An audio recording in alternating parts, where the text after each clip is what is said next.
Assalamualaikum warahmatullahi wabarakatuh. Berjumpa lagi dengan saya, pemimpin redaksi harian Tribun dan tribunmedan.com, Yin Solihin, dalam acara spesial kita Jumpa Tengah. Jumpa Tengah edisi hari ini spesial karena saya mengundang tamu yang juga istimewa, yang tentu Tribuners khususnya di Sumatera Utara dan Kota Medan sudah kenal betul dengan sepak terjang beliau. Beliau adalah Bang Rahutman Harahap. Bang Rahutman, bagaimana hari ini kabarnya? Baik, alhamdulillah. Bang Rahutman kayak apa ya? Apa Semakin muda. Oh, iya. Banyak bersyukur. Banyak bersyukur, Bang Rahutman ini kemarin beberapa kali sudah podcast bersama saya. Memang terkait dunia politik, Bang Rahutman ini adalah birokrat yang kemudian terjun ke dunia politik secara total. Ya. Kemarin mengambil peran besar juga pada Pilpres dan Pileg di 2024. Ya. Dan next, beliau juga akan kembali berkecimpung di dunia politik, tapi akan kita bahas nanti dengan beliau secara khusus hanya di Jumpa Tengah edisi hari ini. Tribuners, sebelum saya diskusi sama Bang Rahutman, saya juga harus mengingatkan Tribuners untuk terus mengupdate informasi terkini melalui dua platform kami. Ada Harian Tribun Medan yang terbit setiap hari, dan ada tribunmedan.com yang menyajikan informasi terkini soal Sumatera Utara, Medan khususnya, lalu nasional dan internasional. Bang Rahutman, Ya. ini adalah 3 bulan kita nggak jumpa ya. Saya kira lebih lah Bang. Ya, podcastnya setelah Tapi Pileg. walau nggak jumpa Bang Rahutman, saya monitor terus ini. Ya. Kemana langkahnya Bang Rahutman ini? Mungkin Bang, kita flashback dulu lah. Kemarin Abang membantu teman-teman untuk pemenangan Ya. calon presiden dan wakil presiden. Kemudian Bang Rahutman juga terjun dalam Pileg, Ya, betul. pemilu legislatif. Betul. Nah, Bang Rahutman, bagaimana kemudian Bang Rahutman melakukan proses politik di Pilpres dan kemudian di legislatif itu, Bang? Saya kira di dalam mengikuti alur politik kemarin Pilpres dan Pileg kita ikuti. Kita ikut waktu itu saya calon nomor 4 ya, Nomor 4 di di Nasdem. Sampai akhirnya Sumut 1 hanya dapat 1 kursi, yang nomor 1 ke Senayan ya. Kita belum berhasil, dan juga calon kita belum berhasil gitu loh. Tentu setelah itu ya kita istirahat ya, sampai mengikuti perkembangan berikutnya. Ya. Kebetulan dalam belakangan ini kan lagi hangatnya pilkada, pemilihan betul. Gubernur, bupati dan wali kota Sumatera Utara. Jadi dalam hal itu walaupun dengan usia saya yang lanjut gitu ya, sepertinya atas permintaan rekan-rekan, teman-teman, tokoh-tokoh, sebagai juga Ketua Ikatan Persaudaraan Haji Indonesia, saya mencobalah untuk ikut lagi berkontestasi di pilkada. Itu Pilkada Kota Medan. Pilkada Kota Medan. Ya. Tahun 2024. Bang, tentu hasil Pilpres kemudian Pileg kita kemarin kan tentu akan mewarnai kebijakan politik nasional, politik di daerah juga kan akan terbias lah atas hasil kontestasi di tingkat nasional. Yeah. Nah, untuk di daerah sendiri ini kabar-kabarnya Bang Rahutman juga sudah kemarin memastikan, hari ini juga dipastikan lagi Tribuners, beliau akan maju dalam perhelatan Pilwako, pemilihan kepala daerah wali kota Medan, untuk menjadi calon wali kota. Insyaallah. Calon wali kota. Bang, ini kan tentu butuh proses, nggak hanya sekedar tadi sama teman-teman haji, tokoh-tokoh. Ada aturan politik yang kemudian memastikan bahwa seorang harus mendapatkan dukungan partai politik. Nah, mungkin Bang Rahutman bisa cerita nih, Abang kemarin di Nasdem. Hari ini masih di Nasdem. Saya sampaikan karena ada permintaan dari berbagai tokoh-tokoh masyarakat, rekan-rekan juga semua untuk ikut berkontestasi. Kebetulan kan Nasdem punya calon. Kebetulan saya tidak calonkan. Ada yang mau mencalonkan saya. Tentu saya harus secara komitmen harus meminta maaf. Saya harus Karena saya juga bukan pengurus organik di Nasdem, sekedar untuk tokoh di sana. Ya. Saya masuk jadi PDIP Perjuangan. Oh, sekarang abang PDIP Perjuangan. PDI Perjuangan? Ya, saya dengan hormat, dengan segala kerendahan hati, karena mungkin saya tidak mempunyai kemampuan dalam rangka meningkatkan suara Nasdem mungkin ya. Dari Sumut 1 ya saya masuk PDI Perjuangan untuk bisa saya ikut mendaftar untuk mengikuti kontestasi politik. Dan sudah menjadi anggota PDIP Perjuangan? Insya Allah saya sudah mendapatkan kartu PDI Perjuangan yang ditandatangani oleh Ketua Umum dan seterusnya. Artinya hari ini abang sudah resmi berganti partai. Jelas. Dari Nasdem menjadi PDI Perjuangan. Insya Allah. Lah tentu kan proses kan sudah jalan nih bang. Udah. Beberapa bulan terakhir, 2 bulan terakhir lah kan proses penjaringan segala macam, dan hari ini abang kemudian melakukan proses pendaftaran di partai apa saja? Yang sudah abang daftar itu PDI Perjuangan, Partai Keadilan Sejahtera PKS, Perindo, Partai Amanat Nasional, dan Partai Kebangkitan Bangsa. Oke. Bang, tentu sebagai calon kan abang mengamati situasi politik, pergerakan partai politik sejauh ini.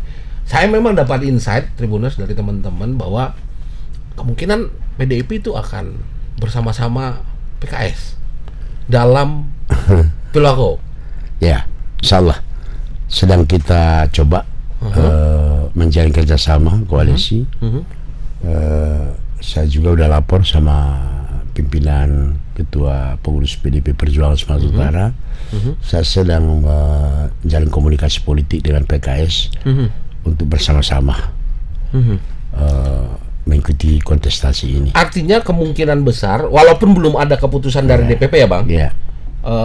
Kalau tidak salah kemarin PDIP juga sedang melakukan proses wawancara, sudah. seleksi untuk kemudian diserahkan ke DPP dan ditentukan siapa yang kemudian akan mendapat mandat untuk menjadi kepala daerah, baik itu gubernur maupun bupati dan wali kota ya bang. Siap.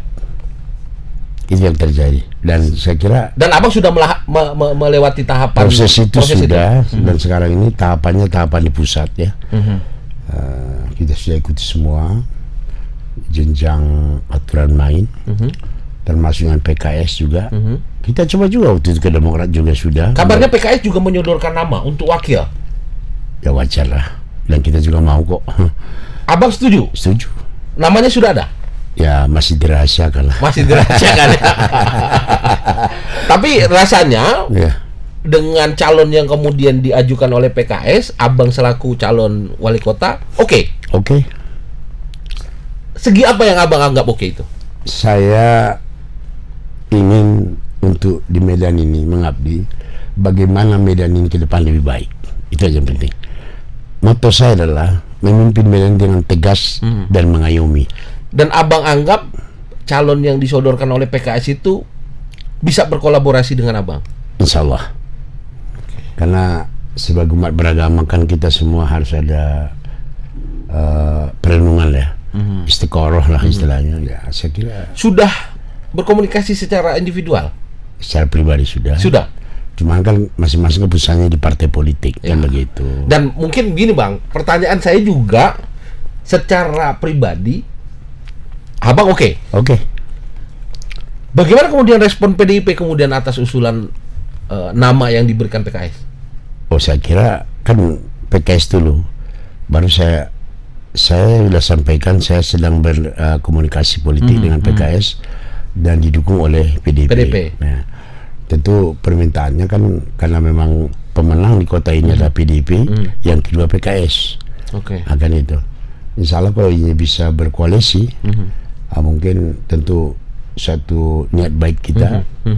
Ini kan satu modal kita dalam rangka upaya kita untuk menggalang ataupun mengambil hati masyarakat, samping gagasan-gagasan yang akan kita sampaikan. Jadi Pak In sama penonton tribun yang saya hormati, saya punya tagline adalah tegas dan mengayomi untuk Medan yang lebih baik. Tegas dan mengayomi untuk Medan yang lebih baik. Ini baru Medan. Bang, memang secara politik hari ini di provinsi juga sedang hangat. Ya. Siapa gubernur, siapa wakilnya, beberapa partai mungkin wali kota saat ini, Bobi Nasution sudah dapat tiket tuh, Bang. Oh iya. Dari Gerindra, dari Pokoknya Nasdem, terakhir sudah, PKB sudah ada 6. Kalau saya kira sih beliau itu sudah 60 berapa ya? Sudah 6 partai kalau tidak salah. 62 kursi. 62 kursi. Dan 100 kursi. Dan memang ada tersisa, abang kan kader PDIP kan hari ini. PDIP belum menunjuk siapa dan sedang dalam proses itu ya, proses. Tentu Bang, itu kan juga akan bersinggungan dengan politik di kota dan kabupaten. Ya, pastilah. Saya nggak tahu apakah ada jagoan-jagoan yang lain, tapi hari ini yang baru muncul dan sudah wawancara langsung dengan saya adalah Bang Rahutman. Di luar itu saya baru lihat baliho. Baru lihat baliho, ada beberapa nama lah. Ya. Nanti datang nanti kemari. Nanti datang ya? Setelah Bang Rahutman akan datang ya? Ya, mungkin dia tidak datang ya kan. Bagi saya bincang-bincang begini di berbagai media, khususnya Tribun ini kan tak usah pun mau calon wali kota, sebagai tokoh masyarakat juga saya harus menjalin komunikasi dengan masyarakat itu kan merupakan bagian kita mensyukuri nikmat. Bagi saya bukan tidak berat. Menjadi wali kota Medan itu gampang loh. Tanggung jawabnya berat. Ada yang anekdot yang bilang jadi wali kota Medan itu serasa jadi ngurus Sumatera Utara katanya. Ya, sepertinya begitu. Karena begini deh, ada perbedaan. Kalau kita jadi bupati itu sifatnya kebijakan gitu loh. Kalau jadi wali kota solutif, setiap hari ada masalah harus selesai. Dan hari ini kalau nggak ditangani, dia akan jadi problem. Dan gitu. Medan satu di antara kota besar di Indonesia, kota metropolitan. Tribuners kita mungkin Tribuners yang kemudian sudah lama menetap di Medan, tentu sudah tahu Bang Rahutman. Beliau juga adalah wali kota periode waktu itu 2010 ya Bang. Artinya sudah tahu betul dan paham betul apa sih keinginan masyarakat kota Medan, apa sih PR yang harus dikerjakan di kota Medan. Nah tentu Bang, ada masa peralihan dari sejak Abang menjadi wali kota dan hari ini maju lagi. Tentu kan Abang bisa bandingin nih, di zaman saya apa yang saya lakukan, di zaman ini apa perkembangannya. Nah kalau Abang melihat itu hari ini, Abang sudah memastikan diri untuk berlaga nanti di Pilwako, kira-kira apa pembangunan yang mesti kita, apakah mesti dilanjutkan atau Abang punya ini konsep begini. Pak Bobi Nasution ya, selaku wali kota Medan, dia jadi wali kota kan COVID 2 tahun itu. Tahun ketiga dia habis-habisan membuat berbagai gebrakan di kota ini. Tentu sedikit banyak semua itu adalah sebagai salah satu syarat jadi kota metropolitan. Kita harus akui itu. Pekerjaan itu tentu tidaklah seperti membalikkan tangan, harus proses. Dalam hal ini harus kita hargai, kita apresiasi itu apa yang dilakukan beliau. Tentu tugas saya depan adalah kalau seandainya masyarakat memberi kepercayaan, bagaimana kita melanjutkan ini, bagaimana meneruskan memeliharanya supaya ini betul-betul dirasakan masyarakat begitu loh ya. Kemudian ke depan Medan ini kan pasti juga Medan loh. Nah, yang terpencil di sana ujung sana di Medan Utara sana. Ya tentu nanti pembangunan juga harus lebih diarahkan lagi ke sana. Karena kota ini kan sudah ditata baik begitu mungkin. Hanya penanganannya di sini mungkin begitu selesai semua ini kan Medan ini akan menjadi kota yang baik gitu loh. Saya kira begitu. Saya tidak pernah dari dulu juga senior saya itu harus saya lihat banyak yang harus saya contoh. Yang kurang baik, mari kita perbaiki. Yang sudah baik, mari kita teruskan. Harus begitu. Jadi kalau masalah-masalah lain, saya tidak mau berjanji dengan masalah kota Medan dan itu nggak pernah saya lakukan. Tetapi saya ingin Medan lebih baik. Berarti saya harus melakukan, karena membangun kota Medan ini bagaimana ke depan masyarakat jadi subjek bukan jadi objek pembangunan, sehingga kita masyarakat bisa merasa memiliki, ikut serta, sehingga masyarakat merasa memiliki terhadap kota ini. Ini harus terwujudkan, saya kira itu. Ada riwayat dulu Abang, ini kan kalau diprediksi-prediksi ada Abang yang sudah kemudian memastikan diri. mungkin di Nasdem sudah juga muncul nama tadi abang bilang. Kemungkinan mungkin akan ada satu calon lagi bang, mungkin 3 pasangan calon. Saya kira nggak masalah. Tahun 2010 aja 10 calon. 2010 10 calon. 10 calon. Makin banyak makin bagus abang menang begitu. Saya kira itu kan kita kembali ke masyarakat. Iya, siap. Masyarakat kan udah jauh lebih cerdas ya kan. Baik anak muda, baik yang lain, saya kira itu.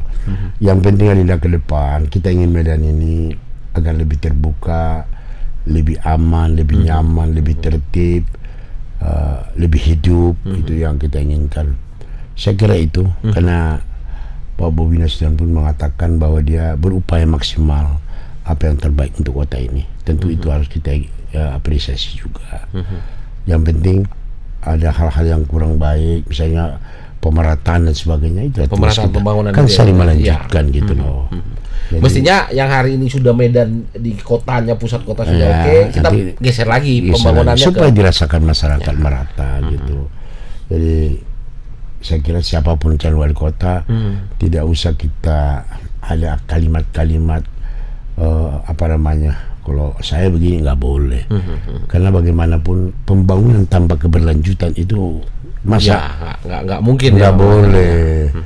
Apa yang sudah itu sudah dibangun separuh, jangan si abang terpilih nggak mau melanjutkan juga nggak bisa kan, harus tuntas ya kan. Karena sistem pembangunan itu harus berkesinambungan gitu loh. Itu yang harus kita lakukan dan kita berdoalah semoga semuanya berjalan baik ya. Tapi bagi saya harus semua dijalin komunikasi baik. Artinya apa? Supaya nanti rencana ke depan juga bisa dia berkesinambungan, berkomunikasi baik ya. Kita berdoalah semoga semuanya berjalan baik, kota ini makin aman, nyaman. Jadi masyarakat biasa itu pro dan kontra itu biasa. Karena nggak ada juga pemimpin yang sempurna kan ya. Ada yang pasti ada kekurangannya. Mari kita saling mengisi supaya lebih baik lagi masyarakat untuk Medan ini saja itu. Bang, kemudian dalam proses politik ini tentu abang sudah merasakan kan, yang kemarin jadi teman, hari ini beda pandangan, beda dukungan. Nah mungkin gimana bang kemudian mengelola itu di Bang Rahutman yang tadinya sahabat kemudian berjuang bersama, hari ini beda pandangan, beda. Saya kira kalau kita jujur ya, jujur kita untuk membuat visi kita, tidak ada yang perlu dipertentangkan, ya kan? Yang perlu masyarakat loh, yang perlu berdebat tentang kita. Jangan kita yang berdebat. Nah itu artinya gagasan yang kita sampaikan itu masyarakat sudah cerdas. Wah ini atau begini dan sebagainya. Wah ini calon pemimpin muda, masih di bawah 30 tahunan, 40 tahunan ini kawan-kawan kita ini. Ya saya ke orang tua juga saya. Nah, tapi sifat mengayomi itu penting. Tahu jadi kepala itu gampang, sangat gampang jadi kepala. Jadi pemimpin ya susah. Tapi cari pemimpin itu yang perlu diperhatikan. Karena situ malaikat. Kalau jadi pemimpin, jadi kepala, insya Allah bisa kita. Lempeng ya bang. Lempeng lah. Jadi kepala tapi nggak bisa memimpin, itu yang pusing ya bang. Jadi harapan saya ke depan tentunya masyarakat Kota Medan, masyarakat cukup cerdas, yang jumlah pemilihnya 1 juta lebih itu akan menentukan masa depan 5 tahun ke depan Kota Medan. Kota Medan.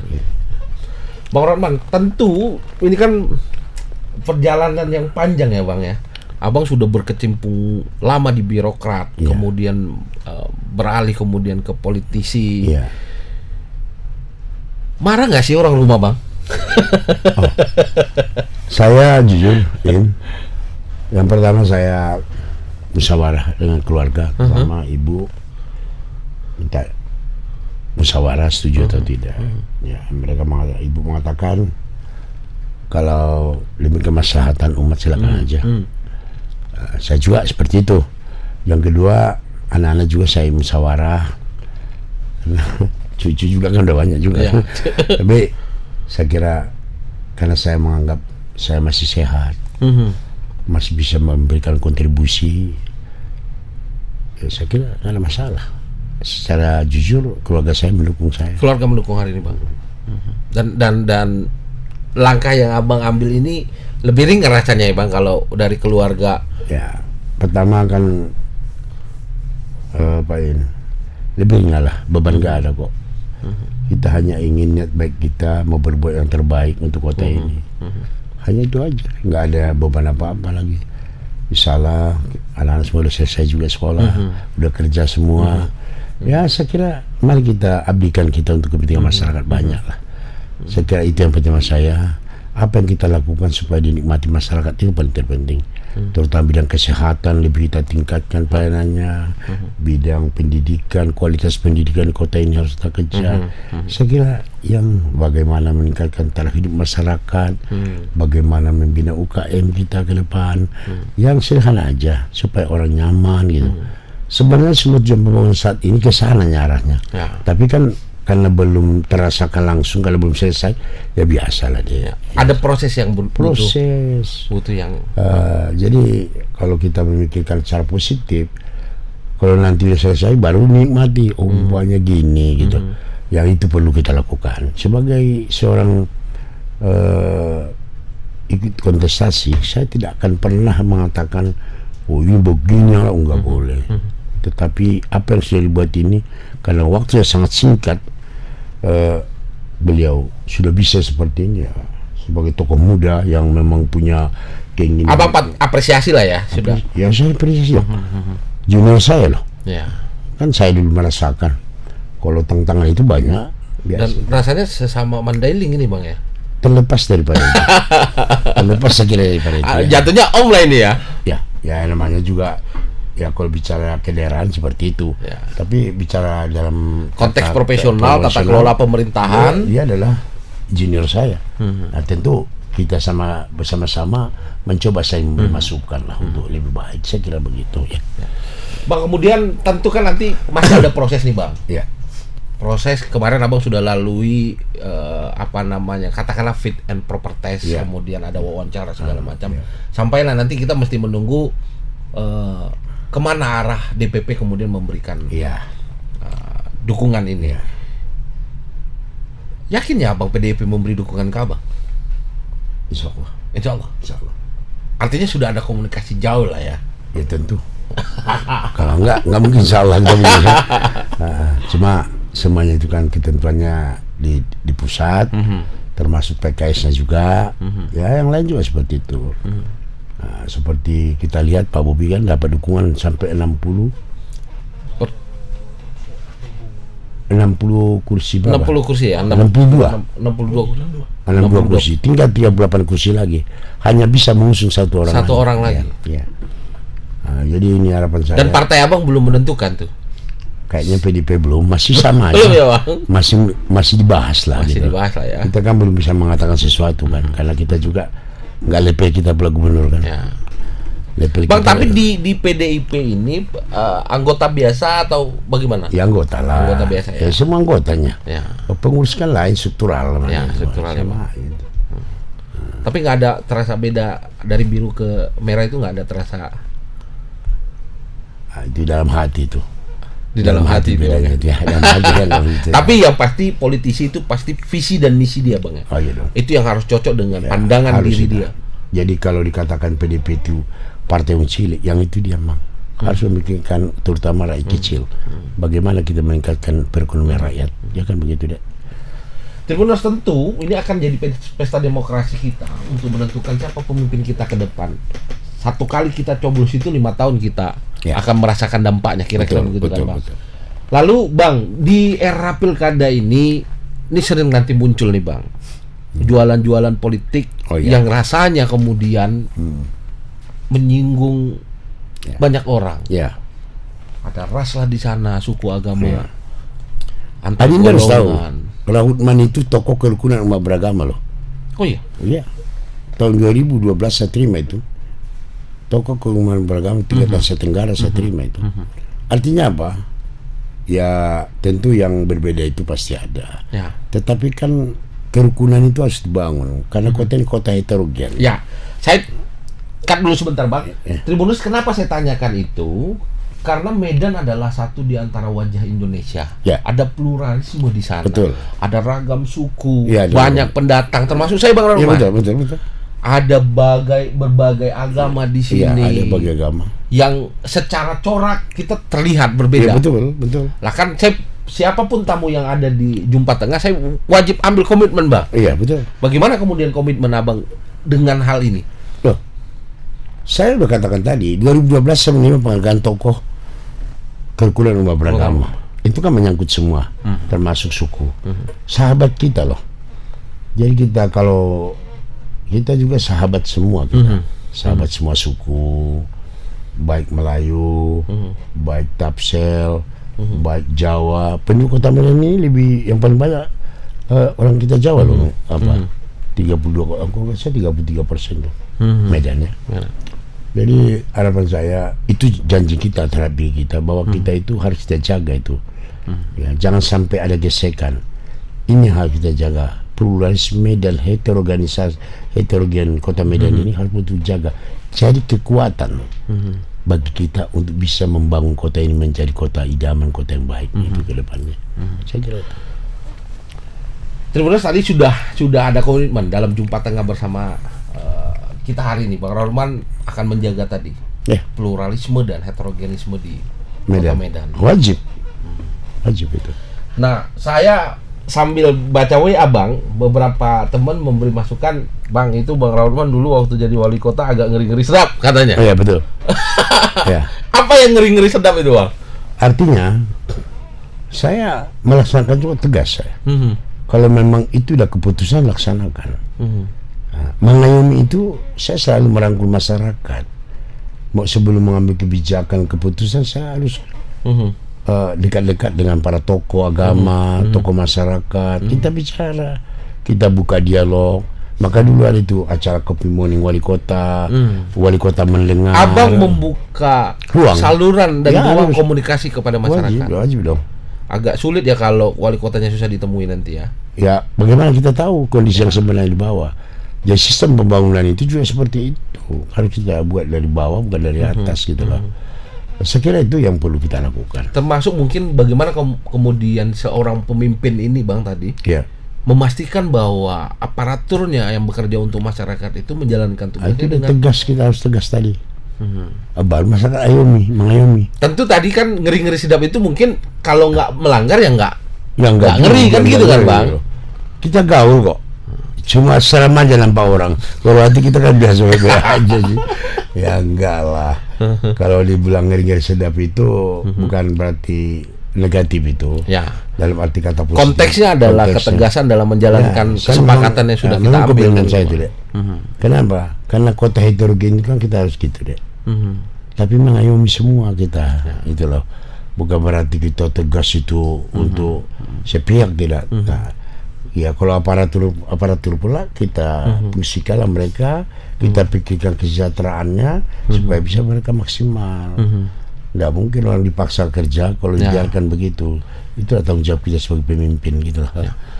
Tadi Abang juga singgung, Bang, soal bagaimana pendidikan, bagaimana kesehatan. Tentu di program Abang waktu wali kota sana kan saya sedikit riset tadi ada program-program gratis yang juga sudah Abang lakukan jauh hari sebelum Abang maju lagi di momentum 2024 ini. Nah, bagaimana kemudian komitmen tadi, Bang? Pendidikan, kesehatan bagi masyarakat. Tentu kita Pak Bobi Nasution wali kota Medan tuh kemarin juga meluncurkan program kesehatan gratis itu, Bang. Iya, betul.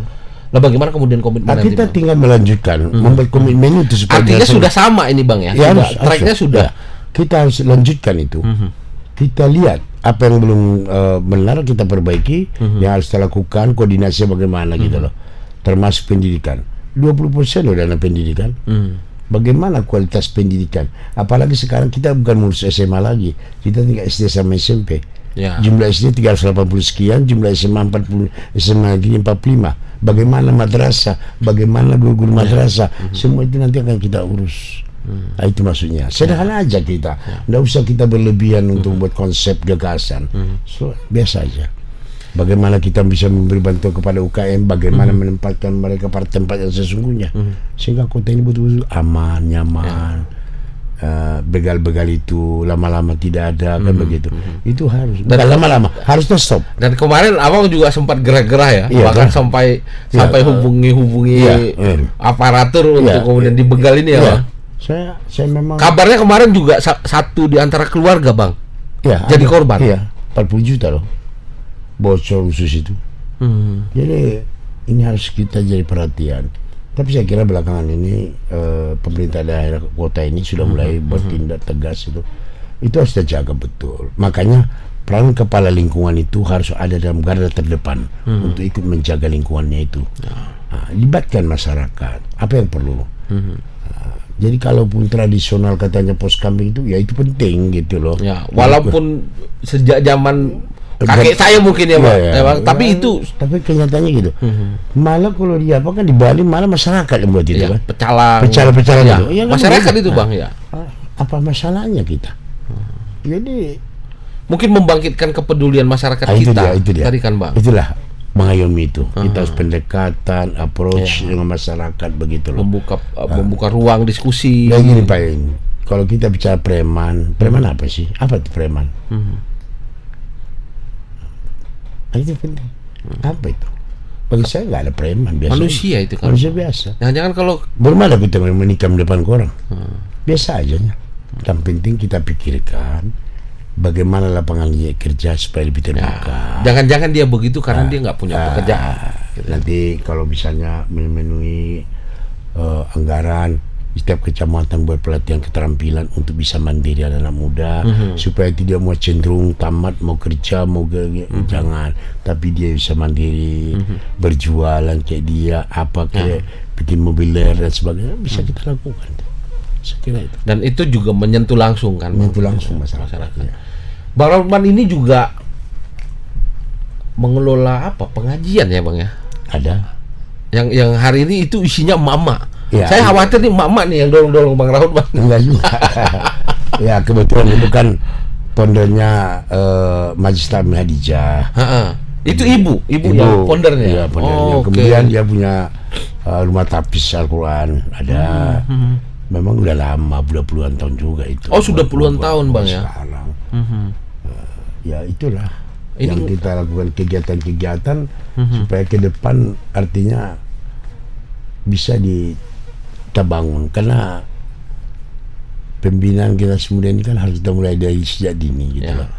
Ya tugasnya di mama itu Bang. Misalnya contoh lain, kadang-kadang yang begal-begal ini kan bawa umur juga. Pertanyaan sama kita kenapa sih sampai begitu itu? Jangan-jangan mungkin mamanya nggak tahu dia Bang. Ya itu dia. Apakah mengawasinya atau kita mungkin pondasi dari emak-emak pengajian itu juga penting kan gitu ya Bang. Itulah peran itu yang penting. Harus kita bangun itu. Jadi rasa memiliki masyarakat terhadap kotanya harus kita tumbuhkan. Jangan lagi ada masyarakat suka-suka dia. Apa istilahnya itu? Kalau ada aturan, mari kita ikuti gitu loh. Tapi kan tidak harus dengan cara-cara lain, tapi mungkin dengan cara pendekatan. Itu mulai aparat itu sampai ke bawah, memanfaatkannya baik-baik. Apa masalah fasilitas harus kita buat, kita perbaiki kan begitu. Saya kira itulah. Bang Rahman, tentu nanti kita masih menunggu memang Bang, proses masih berjalan menunggu, sampai nanti tentu akan ada deklarasi segala macam kan menuju hari pemilihan nanti. Tentu ada berbagai macam cara Bang. Tadi satu di antara kita sudah bahas bagaimana kemudian mungkin saja ada yang kemudian memanfaatkan, membenturkan segala macam suku, agama, ras itu. Tapi sudah ada komitmen Tribuners dari Bang Rahman tadi. Bagi saya kira untuk saya tidak akan terjadi. Lah kemudian Bang, bagaimana kemudian Medan ini kan juga termasuk jumlah pemilih yang besar Bang. Kita yakin bahwa usia mungkin sudah berkeluarga, dia menggunakan hak pilihnya dengan baik. Tapi bagi anak-anak kita yang baru mulai baru dapat KTP lah Bang, punya hak memilih, punya hak memilih. Ini kan juga gede Bang. Di pemilu kemarin dia punya porsi persentase yang sangat luar biasa, sangat besar. Nah, bagaimana kemudian Bang Rahman juga menggandeng teman-teman muda, memberikan kesempatan, memberikan perhatian kepada teman-teman muda ini Bang? Saya kira gitu, makanya saya bilang untuk generasi muda ini ke depan, rencana kita di tiap kecamatan itu harus kita bangun satu ruang pembinaan keterampilan, ruang ekspresi lagi, ekspresi bagi mereka. Kalau misalnya dia pecandu olahraga kereta, lakukan ruang dia gitu loh. Tetapi yang paling terpenting adalah bagaimana kita menyikapi ini itu yang penting. Memang makanya saya bilang mengelola kota metropolitan itu bukan tantangannya besar ya Bang. Sangat tantangan. Di Bena ini disorot orang ini dan macam segala macam. Tetapi yang jelas niat pemimpin itu selalu untuk kebaikan masyarakat. Harus kita akui juga itu. Kalau soal belum masyarakat merasakan dan belum puas, hal biasa. Itulah ke depan. Tentu siapapun yang terpilih jadi pemimpin Kota Medan ini, dia harus bisa mengantisipasi itu semua. Itulah saya kira. Tribuners, menarik jumpa tengah hari ini. Bang Rahman hadir langsung di Studio 1 Tribun Medan. Saya ingatkan kembali untuk terus mengupdate informasi lewat 2 platform kami. Ada Harian Tribun Medan yang terbit setiap hari, dan ada tribunmedan.com yang detik per detik menyajikan informasi terkini terkait Medan, Sumatera Utara, nasional dan internasional. Bang Rahman, sebelum kita bubar dari jumpa tengah ini, tentu Abang punya harapan, punya mimpi, punya visi dan misi yang mungkin nanti akan Abang wujudkan ketika nanti berlaga dan mudah-mudahan menang dalam proses kontestasi ini. Silakan Bang. Terima kasih. Yang pertama adalah di dalam pileg ini, pilkada ini, ini untuk memilih pemimpin ya. Bukan memilih anggota DPRD ini ya. Pemimpin yang kita harapkan nanti partisipasi pemilih supaya masyarakat lebih tinggi lah. Artinya jangan misalnya sekarang ini masih di bawah 40% gitu lah. Yang kedua adalah saya sangat menghimbau kepada para milenial, Gen Z untuk ikut menentukan 5 tahun ke depan kota ini ya. Yang ketiga, mari kita membangun komunikasi baik, mulai dari tokoh-tokoh, generasi muda, berbagai organisasi kemasyarakatan dan sebagainya, supaya kalau sudah mereka merasa memiliki dan kita bisa mengapresiasi apa keinginan mereka dalam arti kebijakan yang sudah ada, saya kira nggak ada masalah ya. Saya kira Medan ini akan bisa jadi contoh terjadinya pemilu kada damai yang bisa menghasilkan pemimpin 5 tahun ke depan. Dan pemimpin itu bisa membawa keberkahan bagi Kota Medan. Iya dong, keberkahan kota siapapun yang terpilih. Dalam hal ini saya menghimbau kepada masyarakat Kota Medan supaya betul-betul memilih pemimpin yang bisa mengayomi masyarakat bagaimana ke depan kota ini lebih baik lagi, saya kira. Baik Bang Rahman, terima kasih sudah hadir di Jumpa Tengah di Studio 1 Tribun Medan.